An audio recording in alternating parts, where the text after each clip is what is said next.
Bom, pessoal, tudo bem? Hoje a gente volta aqui para falar da segunda parte de probabilidade. Na semana passada a gente falou sobre a definição de probabilidade, sobre como fazer o cálculo a partir da definição.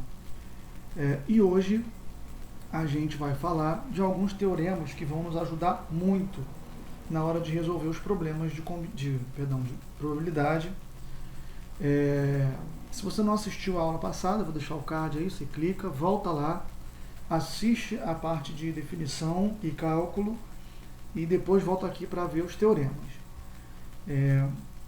O primeiro deles é, na verdade, um teorema que você já viu algumas vezes, inclusive em outras partes do conteúdo de matemática do ensino médio, e aqui a gente vai aproveitar o que você já viu para utilizar também para o cálculo das probabilidades. Então, imagina o seguinte, eu escolho aleatoriamente um número de 1 a 10, tá? Qual é a probabilidade dele ser múltiplo de 2 ou de 3? Usando aí a definição, que foi o que a gente viu na semana passada, casos favoráveis sobre casos possíveis, tudo que eu tenho que fazer é contar o que me interessa, o que tem e dividir um pelo outro. Então, de 1 a 10 eu tenho 10 números, então casos possíveis, 10. Agora, quantos são os múltiplos de 2 ou de 3? Bom, o 2 é múltiplo de 2 ou 3, o 3 é múltiplo de 2 ou 3, o 4, o 6, o 8, o 9 e o 10. Portanto, olha aqui, 2, 3, 4, 6, 8, 9 e 10 são os casos que me favorecem, são 7 casos, e a probabilidade 7 sobre 10, ou 70%. Tá bom. Só que nem sempre você vai conseguir enumerar. Quando o teu espaço amostral for muito grande, vai ficar difícil de você fazer isso. Então, uma alternativa é lançar mão do princípio da inclusão e exclusão. Lembrando que a quantidade de elementos de A ou B é a quantidade de A mais a quantidade de B menos a quantidade de A e B. Você consegue escrever esse princípio em termos de probabilidade, ou seja, a probabilidade de A ou B é a probabilidade de A mais a probabilidade de B menos a probabilidade de A e B. Então, olha aqui.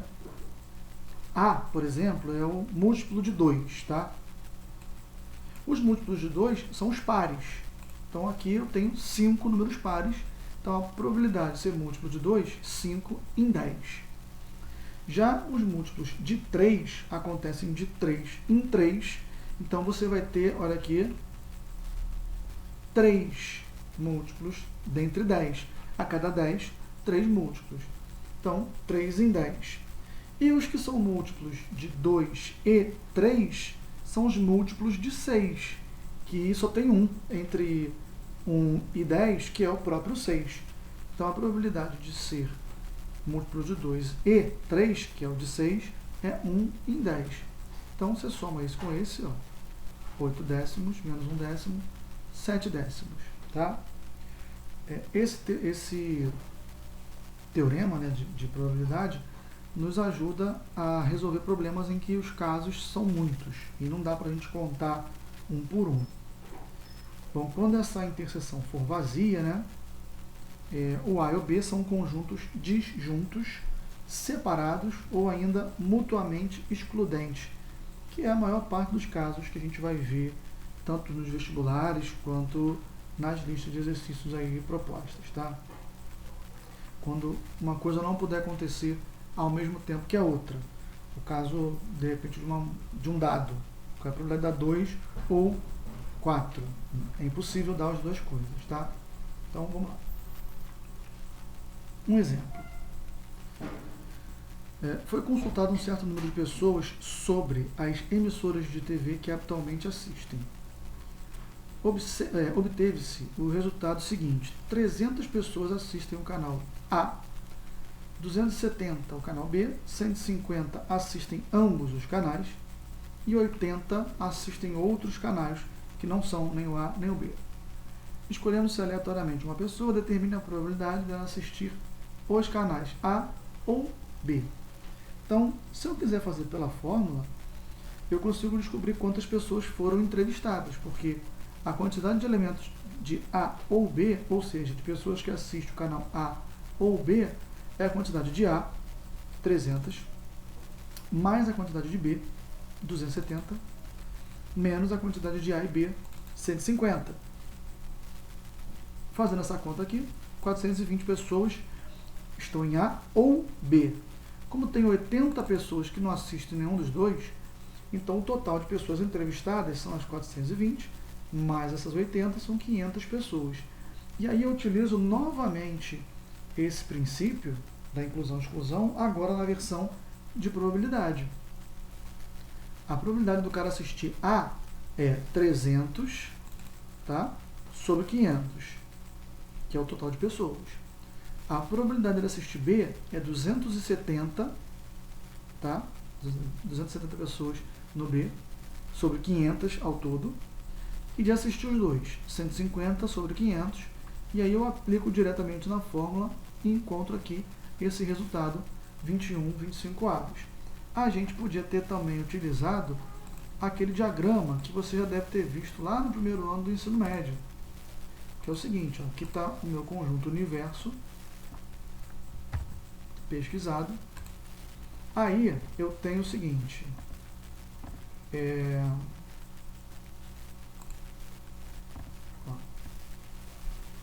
algumas pessoas assistem A, outras pessoas assistem B, então está aqui o nosso diagrama de Venn, ou diagrama de Venn-Euler. A, e esse conjunto aqui é quem assiste o B.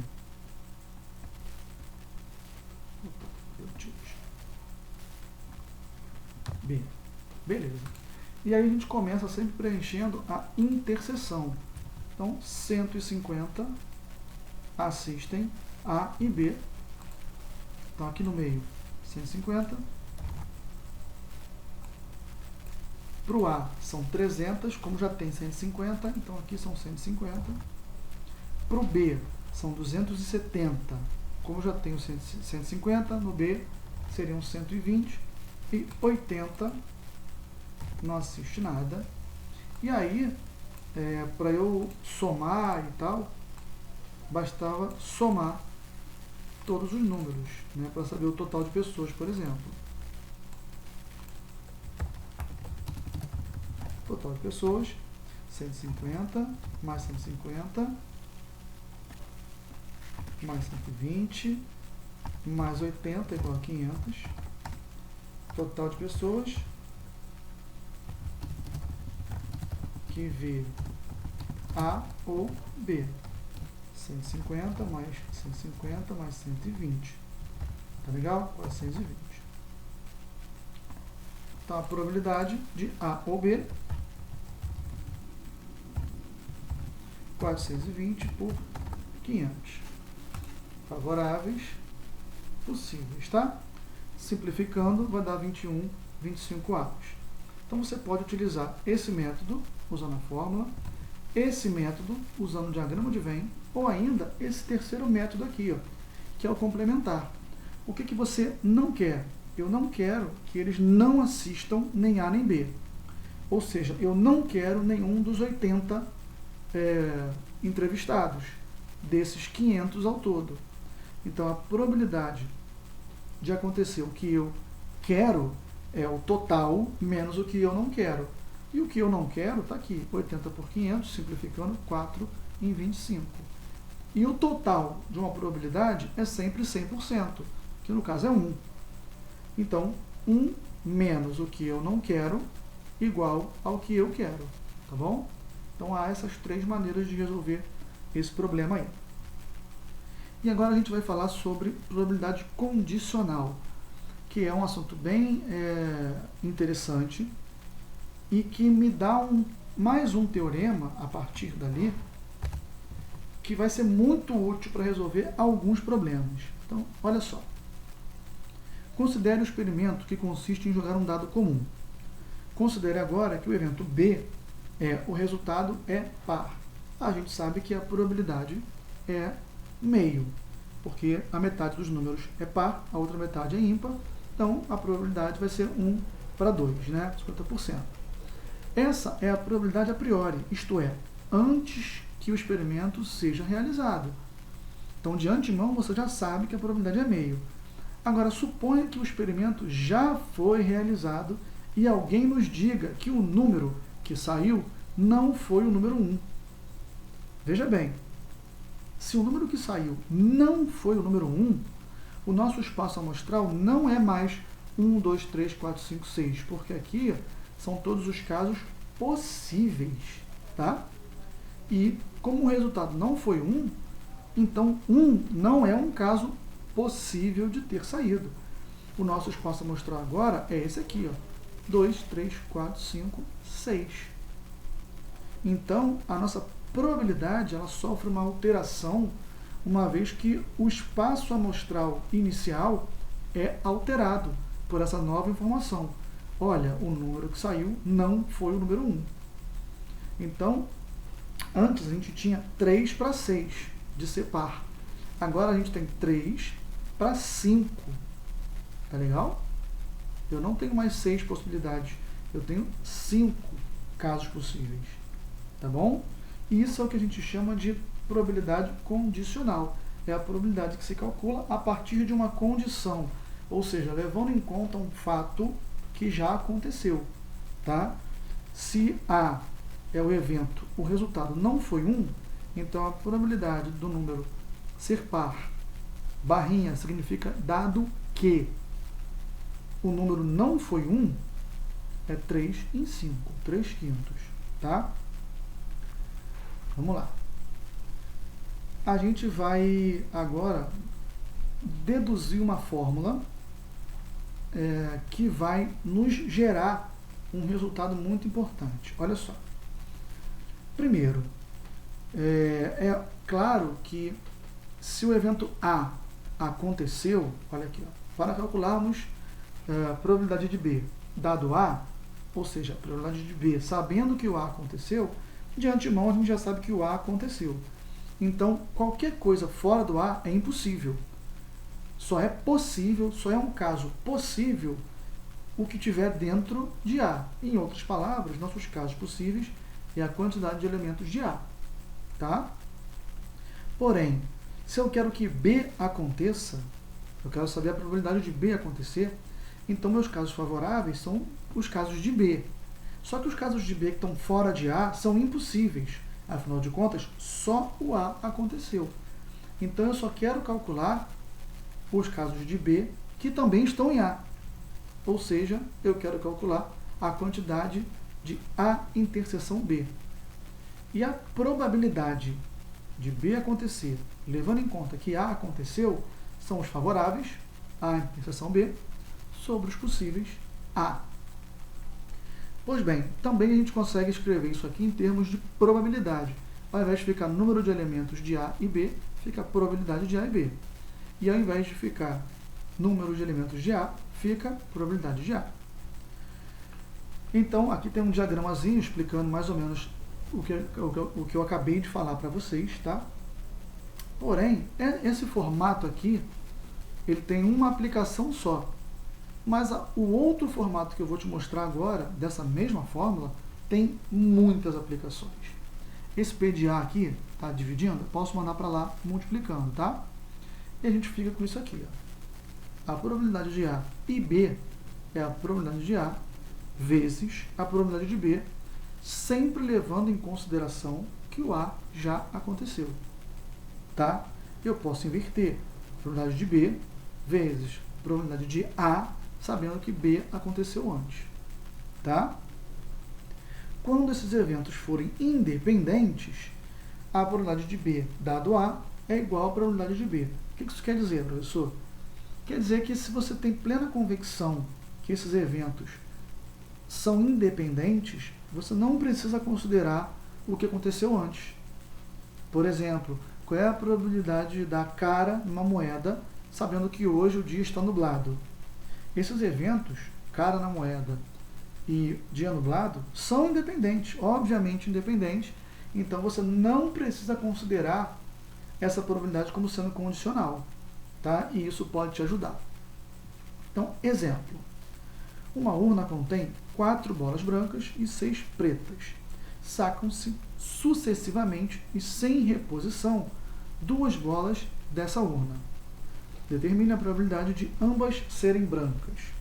Então, se você quiser utilizar o teorema, que a gente acabou de aprender, ele quer isso aqui. Ó. Probabilidade de branca na primeira e branca na segunda. E a gente já sabe que é só eu fazer branca na primeira vezes branca na segunda, levando em conta que a primeira foi branca. Esse teorema é útil para esse tipo de problema, porque ele reduz um problema de 2 bolas a um problema de 1 bola vezes um problema de 1 bola de novo. Eu simplifico um problema complexo dividindo em etapas, mais ou menos como a gente fazia em combinatório. Então, olha só. Para a primeira bola ser branca, eu tenho 4 em 10. Tá? Então, está aqui. Probabilidade branca 1, 4 em 10. Agora, olha só.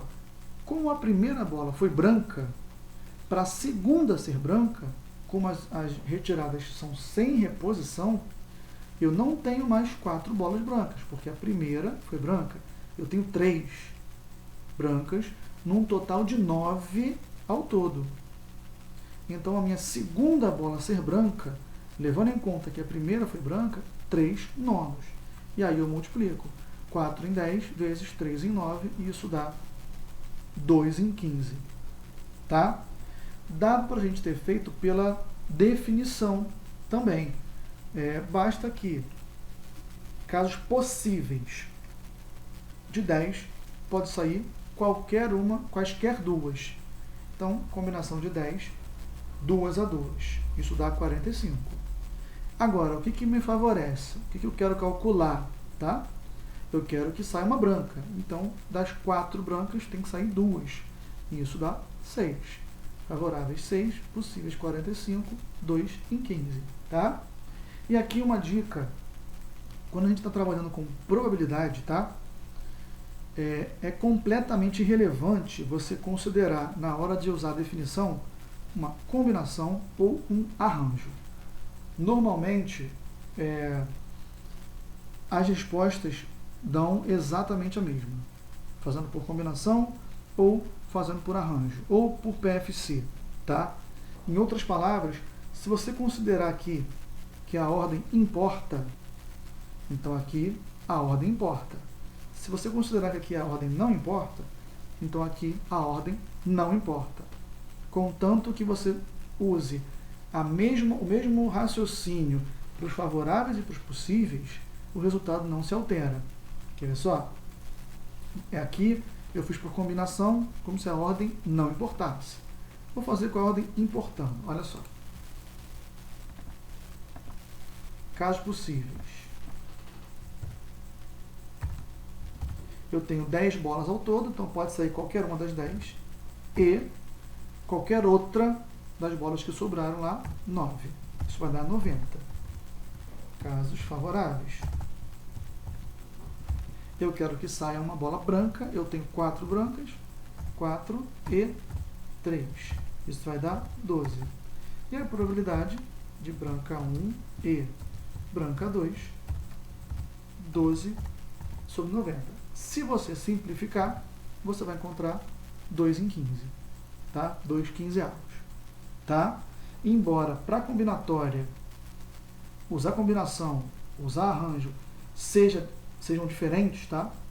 Para probabilidade, como você vai fazer uma divisão, essa diferença desaparece e aí o resultado permanece igual, tanto para um quanto para outro. Vamos lá. Uma urna contém 4 bolas brancas, 6 pretas. Então é a mesma urna aqui. 4 brancas, 6 pretas. Sacam-se sucessivamente, sem reposição, 2 bolas dessa urna. Determine a probabilidade de a primeira bola ter sido branca, sabendo que a segunda foi branca. Olha aqui. Aqui, no primeiro exemplo, eu criei a probabilidade de 2 brancas. Tá? Eu vou retirar as bolas, e quero que elas sejam brancas. Eu estou olhando para o futuro. poxa, se eu retirar 2 bolas daqui, o que vai dar? Qual é a probabilidade? Agora, para esse problema, eu estou olhando para o passado. Olha só, eu quero saber qual é a probabilidade da primeira bola ter sido branca, essa bola aqui ter sido branca, sabendo que a segunda foi branca. Então eu estou olhando para o passado. E quando isso acontecer, eu uso a fórmula de probabilidade condicional. Olha aqui, probabilidade da primeira bola ser branca, dado que a segunda é branca. E usando a fórmula, isso dá branca 1 e branca 2 dividido por branca 2. Essa branca 1 e 2, que é o nosso numerador, já foi feita aqui, tá vendo? Você vai fazer exatamente assim na hora de resolver. Falta calcular a probabilidade de branca 2. E aí, para a segunda bola ser branca, a primeira bola ela pode ser qualquer. Ou seja,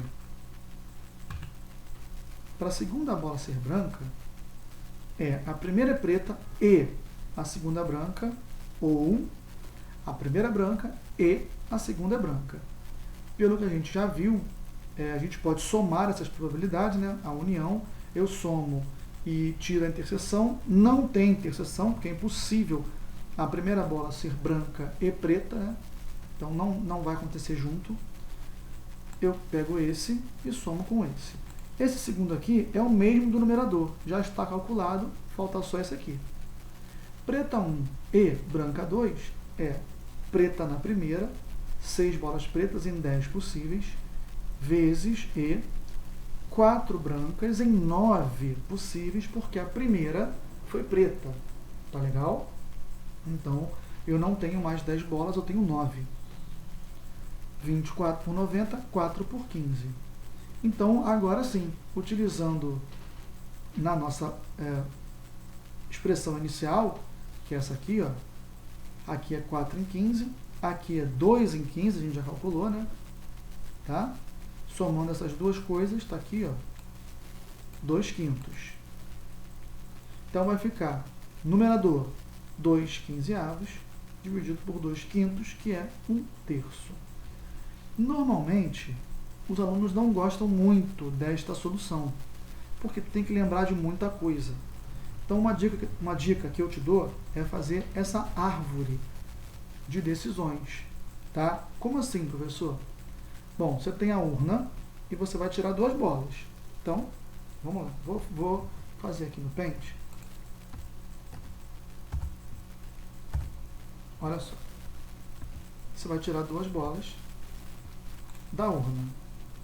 Então, claro, retirei a primeira bola. Ela pode ser, deixa eu só ficar igual ali, branca em cima. A primeira bola ela pode ser branca, ou a primeira bola pode ser preta. E aí você coloca em cima dessas retas, desses galhos, a probabilidade disso acontecer. Qual é a probabilidade da primeira bola ser branca? Bom, eu tenho 4 brancas em 10 possíveis, 4 décimos.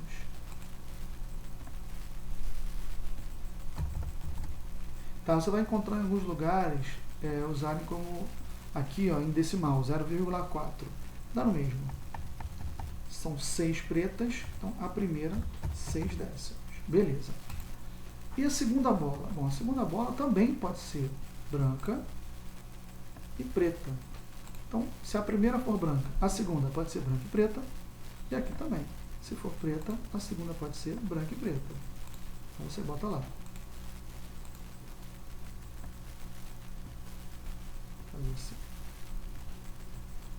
Branca na segunda, também pode ser preta na segunda, tá? Na verdade, aqui ficou grande ali. Aqui também, branca na segunda,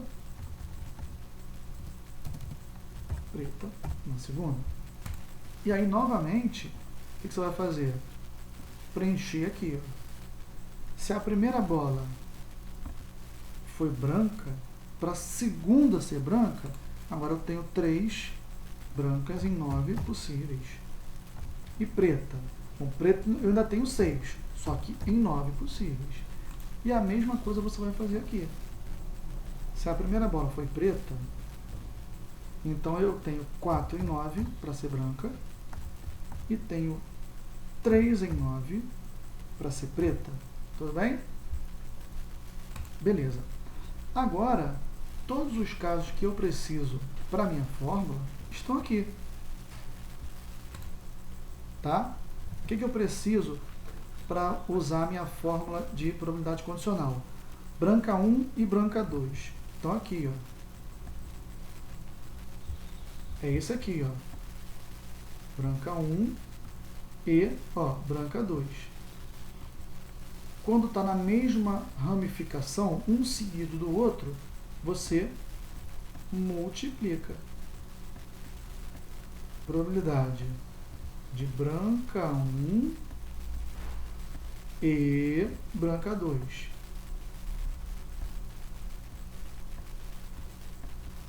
Isso vai dar 4 décimos vezes 3 nonos. Tá? E no denominador, eu preciso de branca 2. Todos os que terminam em branca 2. Então, esse aqui me interessa. E esse aqui, ó, também me interessa. Olha, que termina em branca 2. Ó. É a probabilidade de preta 1 e branca 2. Isso vai dar o quê? 6 em 10 vezes 4 nonos. 6 décimos. Não sei por que está acontecendo isso, olha lá. Deixa assim. Dá para entender. Vezes 4 nonos, tá vendo? Essas são as duas que eu preciso. Tá legal? Esse aqui é o meu numerador. E a soma desses dois é o meu denominador. Tá? Então, vamos fazer as continhas. Ó. Esse aqui é 12 por 90.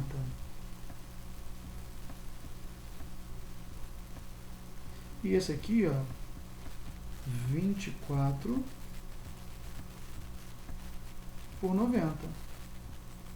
Então, vai ficar assim, ó. A probabilidade de branca 1 dado branca 2 vai ser,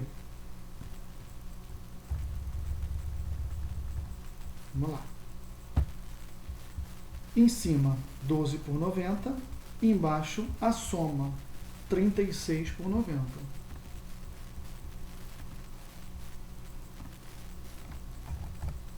12 90 avos, e embaixo 24 mais 12, 36, 90 avos. Tá legal? Simplificando isso aqui, ó, tá? O 90 corta o 90, vai ficar 12 por 36, simplificando por 12, 1/3, que foi exatamente o que a gente encontrou aqui. Tá? Tudo bem? Então, fazendo a árvore, você consegue não se esquecer de nenhum caso. Tá?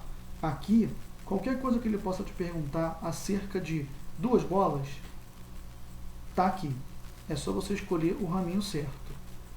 Então, se tiver na mesma ramificação, multiplica. Ó, o azul com azul multiplica, vermelho com vermelho multiplica. Agora, se eu precisar trabalhar com coisas em ramos diferentes, eu somo. Então, o que está no vermelho com o que está no azul, eu somo. Foi o que eu fiz aqui. Tá? Beleza. Mais um exemplo. Escolhe-se uma entre 3 moedas. Uma dessas moedas, 2 são honestas e uma tem 2 caras. A moeda selecionada é lançada e é obtida uma cara. Qual é a probabilidade de ter sido selecionada a moeda de 2 caras? Então, eu tenho 3 moedas no bolso. Uma delas só tem cara e as outras 2 são normais. Escolhi uma e joguei. Deu cara. qual é a probabilidade de eu ter escolhido a moeda viciada? Novamente, ó, deu cara, presente. No passado, qual é a probabilidade de eu ter escolhido a moeda viciada? Estou olhando para o passado, então eu vou precisar dessa formulinha aqui, tá? Tem outras maneiras de resolver sem a fórmula, mas eu não gosto muito, que dá confusão. Então, primeiro passo, montar o nosso esquema. Escolher a moeda. Pode ser a moeda viciada e pode ser a moeda honesta. Como eu tenho uma viciada em 3 ao todo, então 1/3 de ser a viciada, 2/3 de ser a moeda boa. Se for viciada, vai dar cara 100%. Se for a honesta, pode dar cara e pode dar coroa, com 50% de probabilidade para cada uma. Agora eu quero a probabilidade de eu ter escolhido a viciada, sabendo que deu cara. Pela formulinha, é viciada e cara dividido pela probabilidade de cara. Acabou. Ó, viciada e cara, tá aqui, ó. 1/3 vezes 1. Tá? Denominador agora. Cara, são todos os que terminam em cara. Então é 1/3 vezes 1, me interessa. E 2/3 vezes meio, me interessa também. Então, ó, 1/3 vezes 1 mais 2/3 vezes meio, 2/3. Então, isso vai dar 1/3 dividido por 2/3, 1 meio. Ou seja, eu tenho 50% de probabilidade de ter escolhido a moeda viciada. Tá legal? Beleza. O paradoxo de Monty Hall é um problema que eu sempre conto para meus alunos, que remonta aí uma época, acho que na década de 70, em que havia um programa parecido com a Porta dos Desesperados aí, do Sérgio Malandro, do Silvio Santos. Que é o seguinte, o cara chega lá e tem 3 portas para ele escolher uma. Atrás de uma dessas portas tem um carro. As outras 2 estão vazias, tá? Tem um monstro, cada programa bota uma coisa. E a questão é, depois que você escolhe uma porta, o apresentador, que sabe onde está o carro, né, ele abre uma porta vazia e pergunta para você, quer trocar para outra porta que ficou fechada ou quer ficar na porta que você escolheu a princípio? E a pergunta é, o que é melhor? Trocar de porta ou permanecer com a sua porta? Então, o exemplo é o seguinte, olha só, eu tenho 3 portas.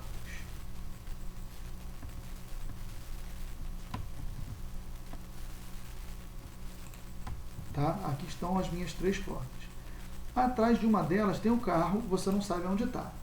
Então, digamos que você escolheu essa porta aqui. Tá?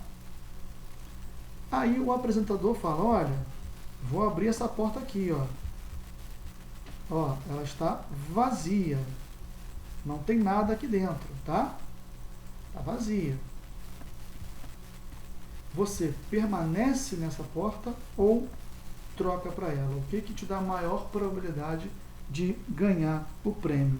E eu vou te mostrar que trocar é melhor. Olha só.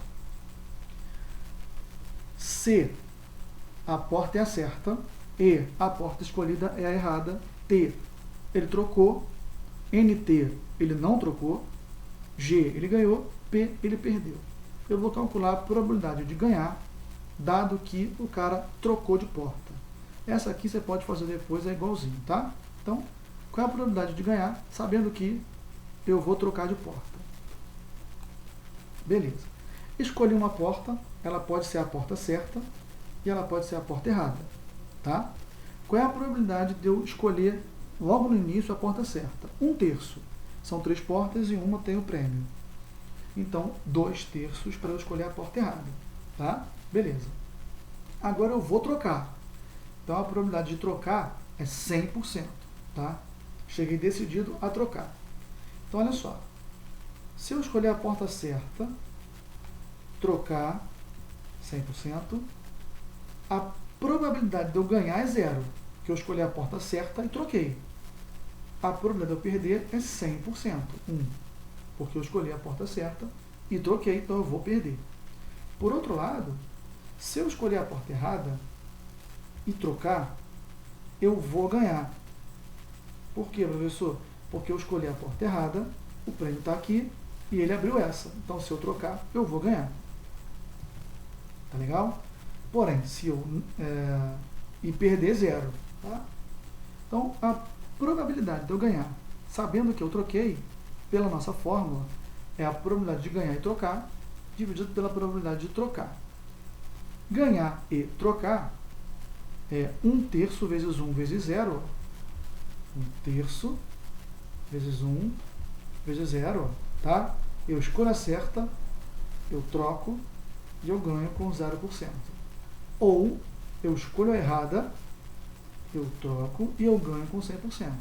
Então, galhos separados, mesmo galhos multiplica, galhos separados eu somo.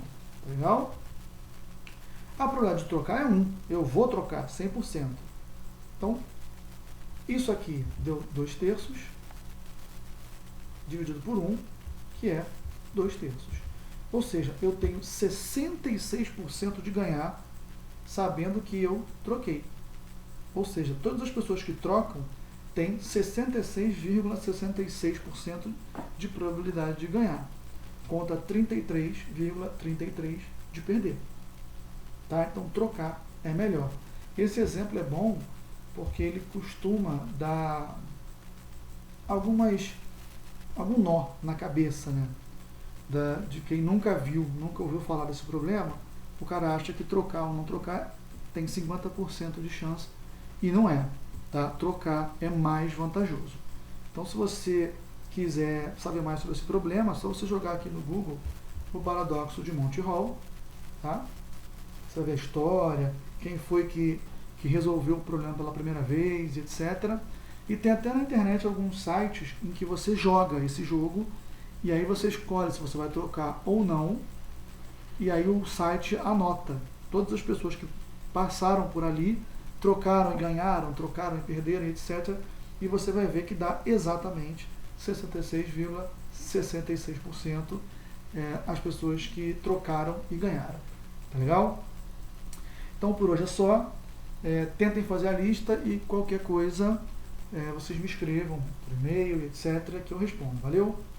Um abraço e até a próxima. Tchau!